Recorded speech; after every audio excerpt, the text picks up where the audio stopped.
Hey there, it's Denise Siegel, and this is another one of my videos on expanding your psychic abilities and your consciousness. And before I made a couple of videos, and I feel like this needs to be in the mix. I didn't really talk about this, so I'm gonna put this in here.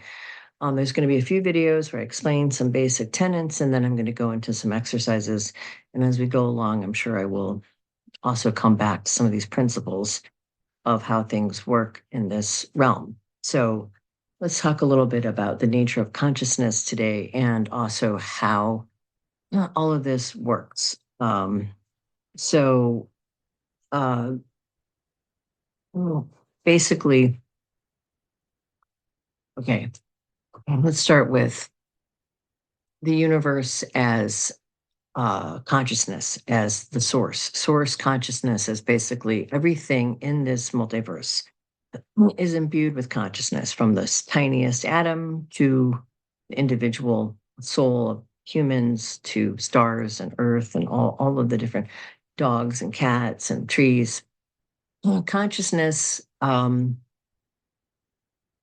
talked a little bit about it in another video, with spirit is basically another stand-in for that word consciousness, and the difference between the soul and spirit. Now, soul is the sort of dualistic consciousness and individuation process, and consciousness is basically a tapestry of all things in the universe. That all is like a pot of collective energy that is source.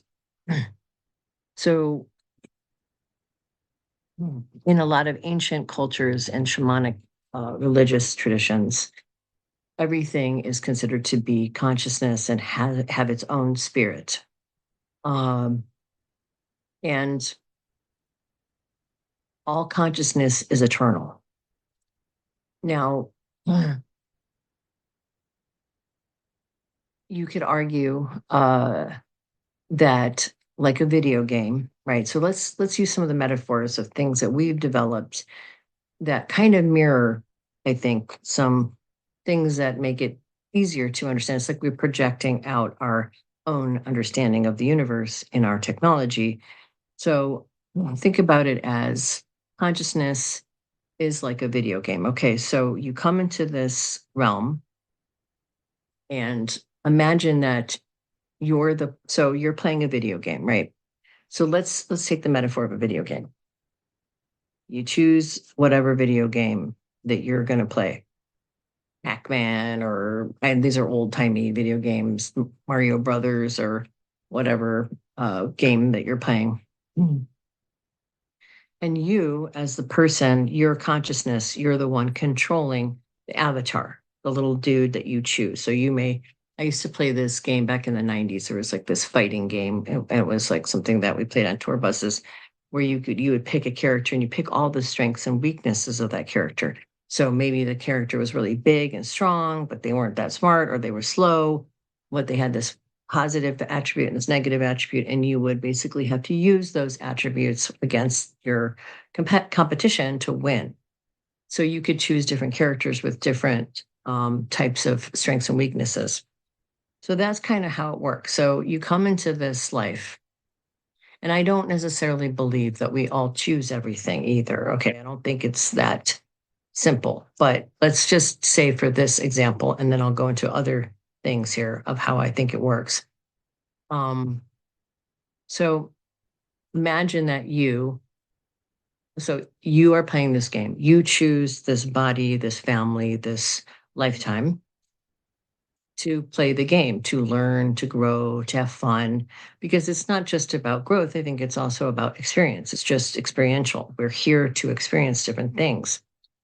So you choose a character, this life, an avatar. I'm going to play this character who has these talents and abilities, these strengths and these weaknesses, who's born into a family with these dynamics, and who has this trajectory. Now, your natal chart is kind of like the key to, sort of like when you're doing the computer game, the different key to the strengths and weaknesses that you have. It also lays out timing of things so that you have involvement points.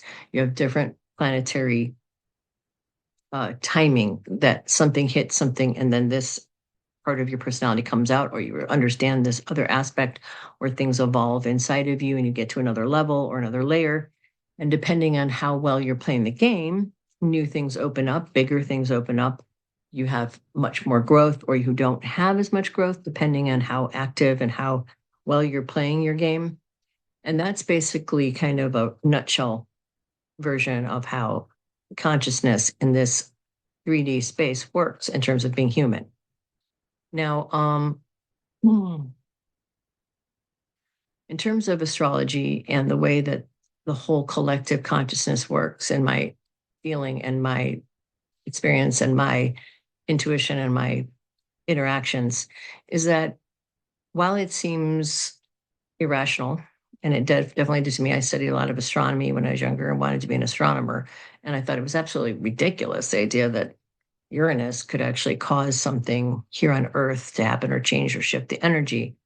However, all planets have an energy field, a gravitational field, an electromagnetic field, and all things, if you think about this as a quantum space, all things are interconnected in the quantum space.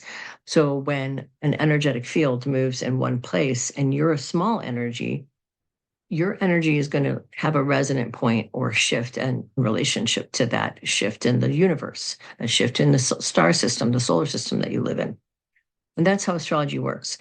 And as a way or to kind of understand this in terms of it being a map, when you're born, when your soul imprints onto the physical body, energy that you carry from other lifetimes is imbued into the body. It also interacts with genetic lineage, the lineage of the physical body, the ancestral knowledge. And it also is impacted by what's going on environmentally, not just in your family of origin, with the culture that you live in, with the star system, where the stars are at, where the planets are at, where things are at in this time space energy that you're coming into. All of those things are encapsulated in your natal chart. And they're kind of like a 2D map of a 4D experience, right? And as things in the universe hit your chart or hit your and move you in different directions, you can pretty much time out when things are going to shift and change. Now, from my own experience, I talked a little bit about how I had two very close friends. One was my best friend when I was a kid. We had the same birthday, same year. She was a girl. She was a woman. And then I had a good friend in college who had the same birthday, the same year, different guy. And I also had a couple friends born the same year, but close to my birthday, but not on my birthday. And what I saw happen repeatedly was we had differences. We all played the game differently. We had maybe the same basic toolkit. We all were creatives, and creativity is another aspect and another access point to the collective consciousness source. And I do think that it's energy just used differently. In other words, creatives take the universal energy and they bring it down to bring new ideas into the world, or to manifest art, or to manifest a story, where psychics and people like that use this energy to hone in on certain people's life and energy, and they can see the person's patterns. But it's the same basic processing, and some people like me use it in both ways, right? In fact, I like to tell the story because the research that I've done, for example, remote viewing was developed by the military. The way they picked who they were going to train to do remote viewing was if people were creative, if they played an instrument, if they painted.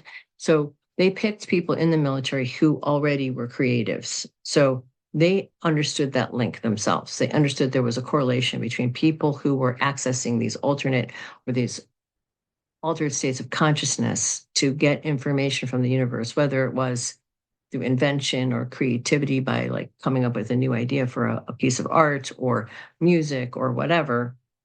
And that same sort of ability was transferable to this other skill set. So this is an important piece to remember. And also by doing art, you open yourself up to these altered states of consciousness. So it doesn't matter what kind of art it is. It can even be knitting or gardening. It all kinds of creative processes, which we have to say that, consciousness is creative. It is constantly evolving and it's constantly co-creating. It is constantly creating and moving forward. The definition of life is change. Everything is always changing and evolving, and the universe is constantly expanding. And the nature of consciousness itself is expansion and creativity. So, back to the metaphor here. So, and also back to this point I was making about my friends. So, we all had different ways that we use this toolkit, but I noticed a very interesting thing. We would all have events happen at the same time, pretty much. We would have similar events. Like me and my friend who were in junior high school together we would always be up for the same exact roles. We were both involved in theater as kids, and we would be up for the same exact things. And we actually got to the point where we're just like, we started just telling the directors, like, don't do that. Like, I want to have this role and she wants this role. Don't put us up against the same role, because that happened over and over again. We both had the same timing of things. In the case of all the weird psychic activity, my best friend was involved in it in an ancillary way. I was the active partner, but she was also involved in it. She also had these experiences through me, right? Through her being close to me. So we both had these same trigger points. And while she had a different variation of her family, and some of that was because her placements were in different houses. She also had one brother, like I did. I grew up with one brother, although I have two half sisters from my father's first marriage. She grew up with a younger brother who was about 3 years younger, same as my brother. And her father was alive, but he was very professorial and intellectual. My father was an engineer, worked on the Manhattan Project. So they were both very high level intellectual people. Her mother was very checked out. She was always like reading books. She was very bookish, very smart, and but not really there, kind of. And there was more positive version of a mother figure. Mine was an alcoholic and had a lot of emotional problems, but I think it's probably a placement issue in the chart. So we both had mothers who were kind of not really present completely, although her mother was more benign version. So what I noticed was these patterns, while they're not exact, are definitely rhyme or have very similar things. And in one case, a friend of mine who was born maybe a day before me or 2 days before me, I think the day before me, the same year, we both ended up having pregnancies both got pregnant at the same exact time. Her pregnancy was completed. Mine, I had a miscarriage, and that was like in my late 20s. So there was all these timing events that were almost always similar, right? So the reason I'm kind of talking about this is to understand the interconnectedness of things, but also the differences, because while there is an interconnectedness, and while there is this consciousness, and while we all have these different metaphors that describe us, they're also very, very unique to each person as well. Okay. I'll let there be light. Okay, so the light got turned on while I paused it for a second. So the importance of understanding consciousness in this work is to understand that all things are connected, right? The other metaphor I want to use here is the internet, because the internet, we go on our computer, it finds all this stuff, it connects all these dots, and it gives you the information. But you don't need the internet to get information. I mean, the internet is modeled after computers, and the internet are modeled after our brain and the way consciousness works. In fact, the people at Stanford who developed the internet also did tons of research on consciousness, which is not a coincidence, right? So the way our consciousness works in terms of getting psychic information is we expand ourselves or expand our consciousness out into the universe, into the source field. And you can call it the collective consciousness. And some people think of it in Jungian terms that there is an oversoul. There's all of humanity is intertwined or interconnected in like a morphic field, to borrow Rupert Sheldrake's idea, or rather like a special collective consciousness, so that all monkeys would be sort of interconnected in a special consciousness, or all dogs, or all humans.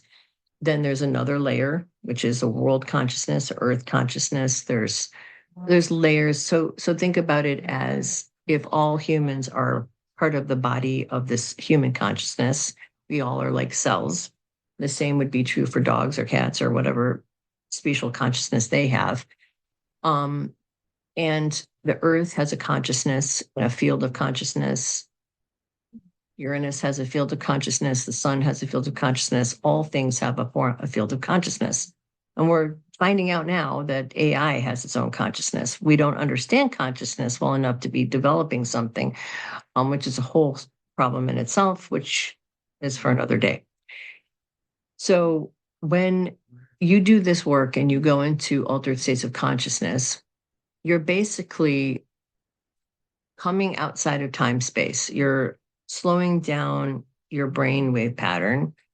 You're getting into deep states, like you'd be in sleep states or meditative states, which are brainwave activity kind of settles down so that your monkey brain settles and doesn't kind of get in the way of the deeper kind of connectedness that you could feel if you're from normal consciousness into other consciousness. And you go into this sort of,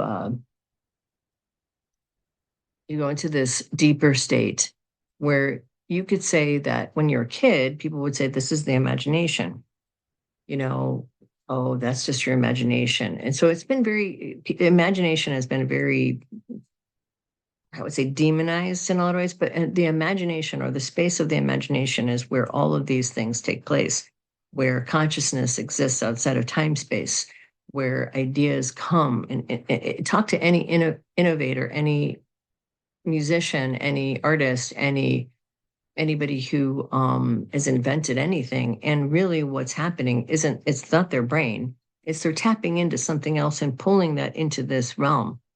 And that's the realm you want to be in when you want to expand your consciousness into greater understanding and awareness, not just of yourself and your own consciousness, but the consciousness of all things, and also being able to pull that information into your own field of understanding.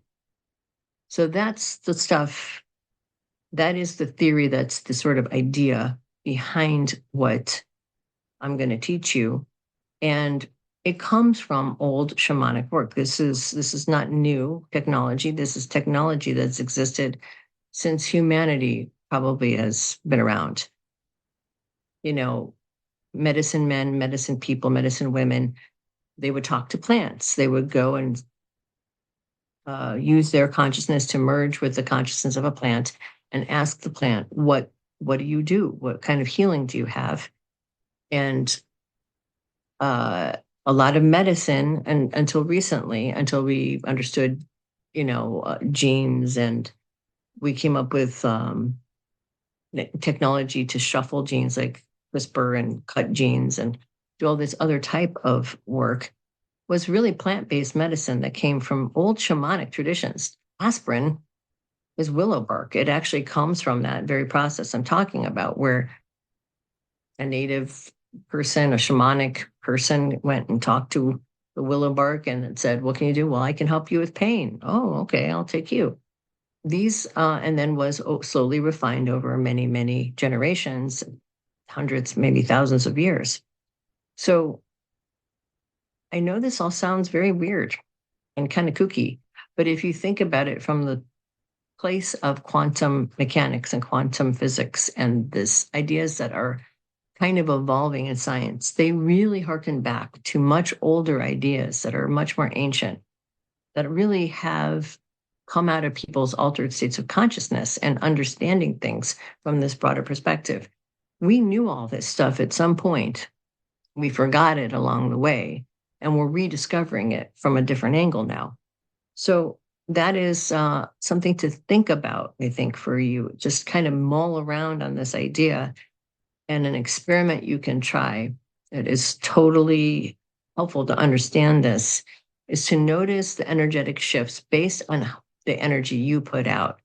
If you may have noticed in your life that when you're sad or depressed, people kind of leave you alone. They kind of ignore you. They kind of move away from you because they feel the heaviness, and they don't know how to always interpret it. Sometimes I think they interpret it as you're bad, you're mad, you're angry, you're shut down, and they take it personally, unfortunately, instead of reading it for what it is, that you're sad and lonely and you maybe need someone to come and talk to you.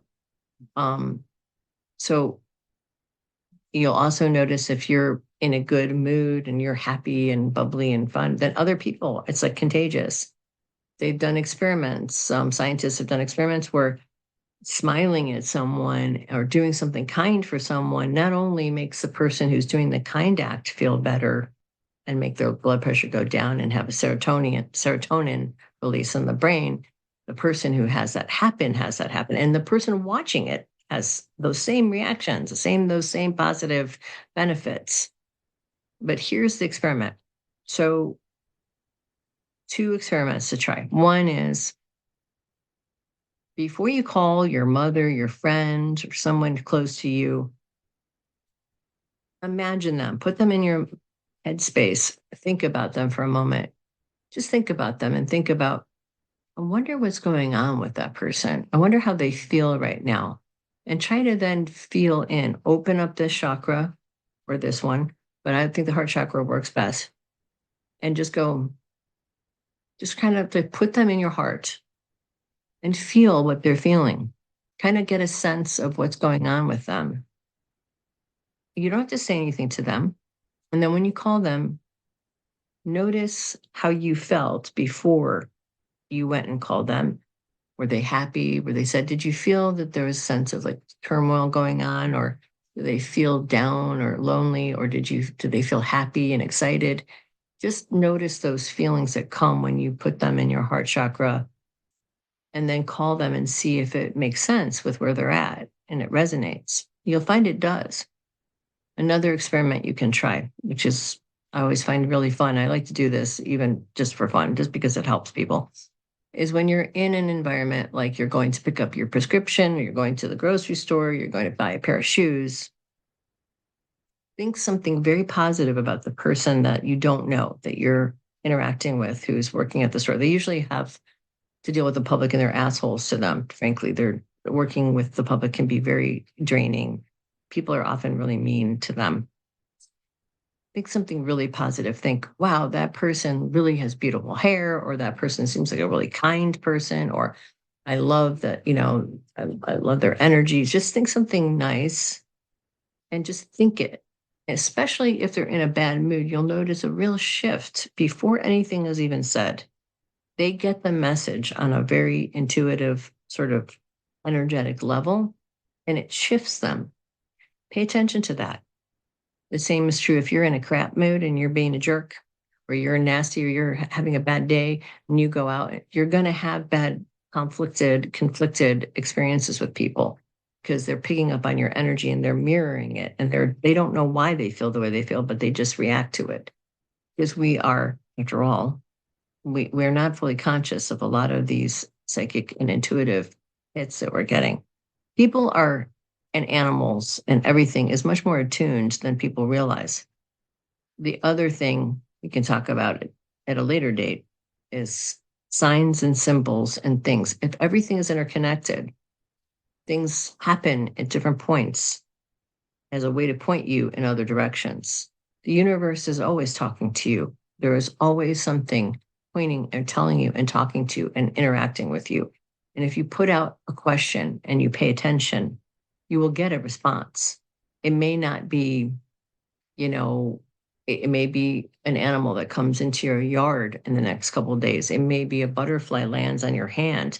It might be that you see a skunk walking down the road or something like that, but you'll see some kind of message. And if you just Google it, what is the spiritual meaning of raccoon, or what is the spiritual meaning of a butterfly? And then mull it over with the question or the feeling or whatever it is that you needed an answer to. And you'll see that it is a response. So these are some things you can try. And then we will go into some of the meditations very soon. Okay, blessings to all. Have a wonderful, wonderful week, wonderful day. You're always in my thoughts and prayers. If you want to book a reading or join classes, all that information is in the more button below. You can Google me, Denise Siegel Booking, and you'll find that all on there, or even just my website. You can find all that stuff through there. And at Substack, there is always a book now button, which will take you to the classes and, paying for the classes. But you'll have to go and you can text me or email me, or you can go to YouTube and find all the links. It's also posted on my community page. I think there's a post for the classes on Substack as well. If you haven't joined my Substack, please do, because it's free. You don't have to pay for the extra content, but you will get still a lot out of it. And there is a really great community of people on Substack. And if you're on Substack and you want to watch more videos, you can always find me on YouTube. So please spread the word. We need more buy-in from people. We need more, and we need to actually wake up.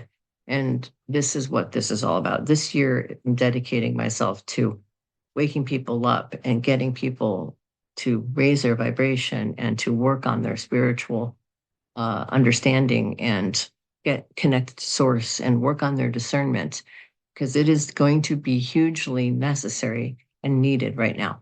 Blessings to all of you. Spread the word. God bless you all. You're always in my thoughts and prayers. And I hope you have a wonderful, wonderful week. Blessings.